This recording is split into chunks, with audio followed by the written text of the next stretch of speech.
All right, you guys, I wanted to tell you the next step or show you the next step here in the process. And to do that, I have a piece here that is going to help us to understand what we want to try to make our final product look like. So I have here in my possession an actual pot from the Acoma Pueblo. This is a piece that was made by Keith Chino, and it has some very cool geometric designs, kind of a geometric spiral that's repeated in these three sections. And then you also see like this lizard, or maybe it's an iguana, that's repeated in these circular shapes. And so the artist has used repetition. He's also split the piece into thirds, which is something that I think is really cool. It's got three little sections repeated. And then you can also see down here, he's got a completely different geometric design that's repeated as the piece goes all the way around. All right, so a couple of things to point out on the surface is that it does appear that we've got two different colors of clay on the surface. We've got the classic red-orange, which is signature for a lot of Native American pottery, but specifically we see that in the Acoma style traditional pottery. And we've got an additional color that we really haven't seen a whole lot of. It's this yellow color right here. It's almost like a golden color. It's just a beautiful yellow that contrasts that red-orange really, really nicely. Okay, and you might be thinking, well, Mr. E, I see a third color in there, and you might be talking about this area right here. And you're right, visually it does appear to be a third color. However, it is most likely the same exact clay as what we see here on the surface, except the surface here that makes up these geometric spirals is most likely burnished with the back of a smooth spoon or a smooth rock. And this area has been carved. So the artist used a tool to just kind of get in there and just carve out little spaces to make this little shape here, this negative space. And that's why we see two different colors happening with the same color clay. So what do we take away from this? Well, with our piece, we want to recognize that we can create contrast in the color. So we are going to be using a black underglaze on like a beige or light brown or gray clay. So we're going to have contrast in color, black and gray. We're also going to have contrast in the smooth surface that's been burnished and not carved, and the area that will be carved. So we'll have rough carved surface versus smooth burnished surface. So we've got those two contrasting areas. Now, another thing that contrasts in this piece that is definitely connected to the carved and uncarved is the fact that we have depth here. So we have physical depth. I'm not talking about like theoretical depth, like if I tell you a story about something and it has a really deep meaning. No, I'm talking about physical depth. So if you were to actually touch this piece, you would feel that there is a surface level and then there is a deeper level here. Okay, it actually dips in. That's where it's carved. So there's a contrast in the depth. Okay, so we're going to create those three types of contrast in this piece with our decoration. So once you've got your design, this is the design I'm working on.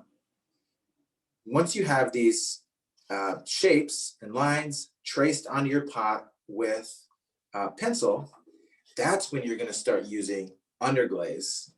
And this is the original jar that your underglaze came in.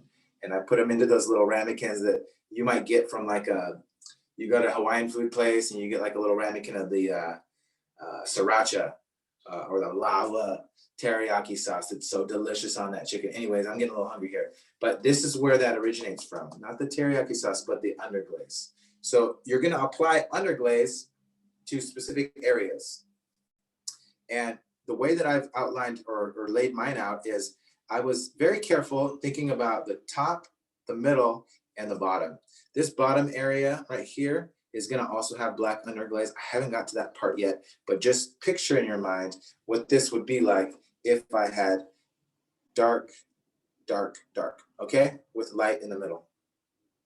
Now, in my design, you can see that there are some lines in here that are very fine lines. Now, in my drawing, it doesn't demonstrate that the black lines and the white lines that in between are about the same thickness, but that's what I'm going to achieve when I carve.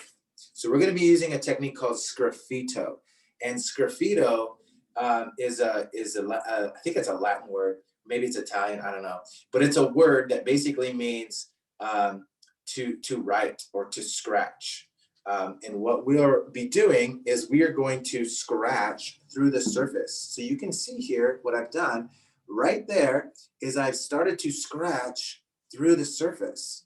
So I've used this Scruffito technique to create contrast between the dark and the light. And basically what's happening is after I've added the black underglaze, I did 3 coats, I let it dry between each coat, and I let it dry on the last coat. I went ahead and used a tool. Now this tool that I have is a scratcher tool that I use for joining clay to other clay, but I can also just single out one of these little edges and I can actually carve with it, okay? And this is it's an old pen that I took the ink cartridge out of, and I put a paper clip in there. And I showed you how to make one of those. If you didn't see that, you can go back to the scratcher tool video that I showed you how to do back a while ago. But essentially what I'm doing is I'm just carving through, and I'll show you what that looks like. So I'm gonna actually go ahead and rotate this to the next little section. And I'm gonna go ahead and start scratching. So it's a good idea to start with a pencil, by the way. And if I had a pencil near me, oh, I have a pencil right here. Okay, this is a good way to map out what you're doing so that you can make sure that you have it. You want to map it out so that you don't make a mistake. Because once you carve in here, it's kind of hard to uncarve it, okay? Very hard to uncarve it. Even if you add underglaze back in the space, you're gonna have 2 different depths. We're gonna have a surface level and a depth, a deeper level. So we wanna make sure that we do this right the first time, okay? So I've got that outside piece, and then I've got another line that kind of goes right here, and then I've got another line that comes right here. And the heights of these are going to, I guess I'll more or less determine those as I need to. I don't know exactly where these end over on this side, but I'm gonna try to match them up. So I'll show you how to use this tool. Very simple. I'm just kind of, I don't know if you guys have ever played the lottery before, or maybe your parents have. You scratch through, or maybe you get a gift card and you have to scratch through the back to expose the code. That's kind of what we're doing here. We're exposing the line. And this is called, what is it called? That's right, Scruffito. You guys got it. You guys are quick.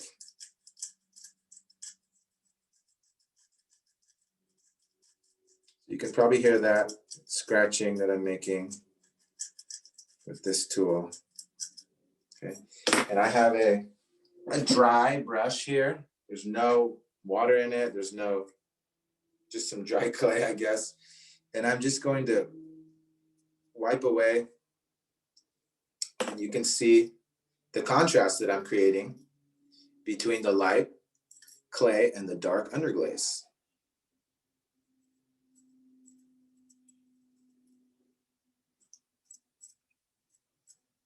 Now my lines are a little bit thicker than just a single stroke would make. And the reason for that is if you decide to add a clear glaze over this, when you're doing Scruffito, clear glaze pretty much will cover up very thin lines because the shininess of the glaze will kind of offset the depth.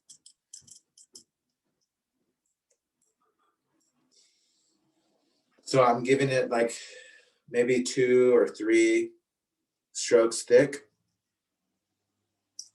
And what I'm trying to do with my lines is make my lines the same thickness as the width in between them. So that's what I'm going for. So before I make this next carving, I'm going to make sure that it's actually that I've got the right thickness in between. And then I'll go ahead and do it. Kind of reference my other one. Looks like I have a little bit more thickness in the black between them than I actually do in the actual white line. And I know it's not exactly white, it's more of a gray, but I'm just gonna call it white right now. White or light. Just easier to call it that, especially when you're thinking about paper, you know, and you're trying to communicate in clay what you did in paper, right? Most of our paper is like a white color, right? So makes it a lot easier to kind of think in those terms.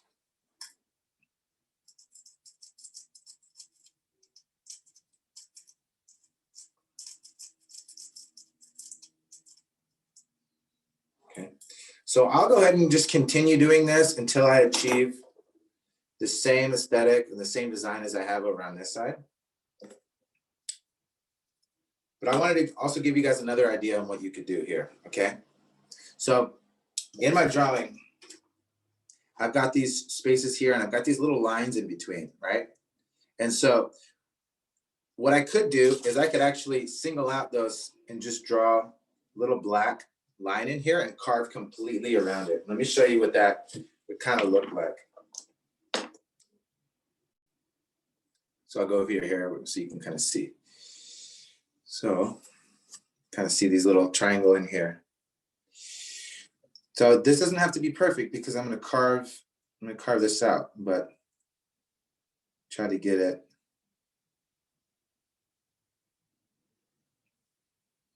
as good as I can, as close as I can get it.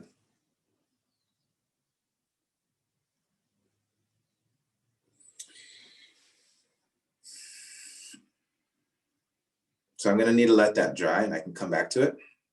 But the idea is once that's dry, I can actually carve that into a more specific shape that I want it to be. And then in addition to that, I can carve the rest of this triangle shape out, taking that out and leaving this area right here as my raised area, okay? Additionally, if I wanted to, I can even cut a little line between the dark area and the other light area that are both on the surface level to create a little bit more dimension. And so by using these different types of contrasts, both with color as light and dark, those are two contrasting elements, light and dark, along with contrasting smooth and rough, okay, two contrasting textures. And then we can also contrast the depth being on the surface and put back farther back. We're creating a higher level of contrast in our piece, which is going to make it more interesting to look at, which is going to make it something that is going to be perceived as a higher value, right? So as we're making work, we're trying to push the surface decoration to a point where when people look at it, they're like, wow, that's really awesome. They want to look at it. They want to touch it. They want to know how much it costs. Okay, so that's what we're trying to achieve here. Now, I know this is the first time you're doing this, so you might feel like, well, nobody's going to want to buy this. And that's okay. The first piece that I ever made, nobody wanted to buy it. Okay, but now I'm making work that people are all the time asking, oh, I want to buy a piece. How do I buy a piece from you? Do you have a Etsy shop? How do I get in touch with you? I want to buy a piece. So you kind of keep going, you get better and you get better, and you get to a point where people are saying like, hey, I like what you're making. I want one from me. I want to put my coffee in one of those, or I want a cookie jar to put my cookies in, okay? Or I want to eat my cereal out of one of your original bowls. So wherever you're at right now, you can get better. You just got to keep practicing. You got to keep thinking about how we can incorporate some of these decorating techniques into all of the work you make. All right, so you can start developing a style of your own. All right, so that's my video. There's my demo. I hope you guys enjoyed this. Hopefully it was informational. Hopefully you guys are ready to start decorating. If you have any questions, you can ask them. Ask me your questions. You guys can email me. You can put it in the comments below. If you are in fact watching this on my YouTube channel. Or you can subscribe. You can like this too. Like it. You either click the like or you just like it in your heart, you know, whatever. It's up to you. All right. If you have any more questions, if you need another demo, whatever it is, you let me know and I will try to make a demo for you. All right. Adios, muchachos y muchachas. Bye. Bye.